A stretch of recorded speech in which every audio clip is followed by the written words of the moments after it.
শ্বশুরবাড়ির যৌথ সম্পত্তি জোরপূর্বক দখলের অভিযোগ উঠল এক প্রভাবশালী জামাইবাবুর বিরুদ্ধে।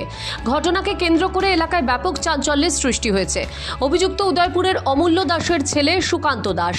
অভিযোগ, শ্বশুরবাড়ির সম্পত্তি এখনও ভাগবাটোয়ারা না হওয়ায় যৌথ পৈতৃক সম্পত্তি জবরদখল করতে এসে শাশুড়ি, শালা ও সম্বন্ধীদের প্রাণনাশের হুমকি পর্যন্ত দেন তিনি। অভিযোগকারী বাদল দাস জানান, থানাতে এসেছি। আমাদের যে দাদুর দিনের যে পিতৃ সম্পত্তি, দাদুর দিন দুইটা, আমরা বাপ কাকার লোক চারজনে তো আমার দাদু নাই, আমরা বাপ কাকা তারা কেউ নাই। বর্তমানে আমরা বাবা কাকার ছেলে সন্তানরা আছে, আমরা তো বাপ কাকারা চারজন, যেহেতু আমাদের জায়গাটা 4 ভাগে ভাগ করা হবে। 4 ভাগে ভাগ করা হলে সবাই সমানভাবে সমান ভাগ পাবে।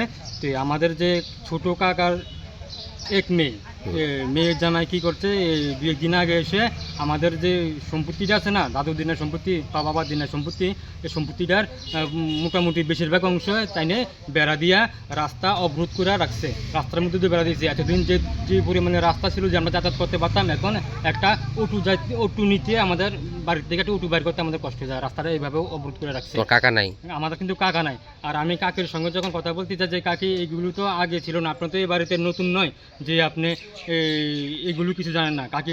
কাকিরও জিজ্ঞেস করলাম, আমরা তো এই বাড়িতে এসেছেন আজকে থেকে 20 থেকে 25 বছর হয়েছে, তো আপনি তো ব্যাপারটা পুরো জানেন। আমি কাকির সঙ্গে কথাগুলো বলতে চাই, তখন আমার কাকি চুপ করে থাকে। কাকি কিছু না, জামাইকে লেলিয়ে রেখেছে, মেয়েকে লেলিয়ে রেখেছে। জামাই বলে, এই মুখের ভাষা যে বিশ্রী ভাষা, এই শিক্ষিত বাড়ির মাস্টারের মেয়ে আর মাস্টারের মেয়ের জামাই মুখে দিয়ে এত অবিশ্রী ভাষা আমরা কখনো কোনো জায়গায় দেখিনি। জেঠি শাশুড়ি গীতা দাসের অভিযোগ, একজন শিক্ষকের মেয়ের জামাই হয়ে অকথ্য ভাষায় গালিগালাজ করার পাশাপাশি ছেলে ও ভাসুরের ছেলেকে প্রাণে মারার হুমকিও দেন অভিযুক্ত।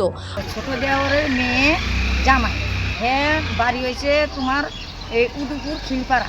হ্যাঁ এখানে আয়া এই যে অবহিত করতে আছে রাস্তা, আমি একটু কইছিলাম এই যে রাস্তাটা একটু তার কাজ লোক চলছে, ছোট জালের কইছি দেখো 2-1.5 হাত একটু পিছনে নাও। হ্যাঁ না, জায়গাটা নিবে না।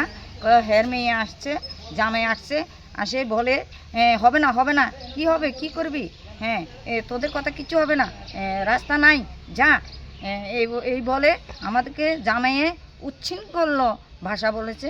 আমরা কেউ কিচ্ছু বলছি না। আজকেও জামাই আমাদেরকে ভারীর ঘাটে আসে হ্যাঁ কি করবো না কি করবো হে জানে।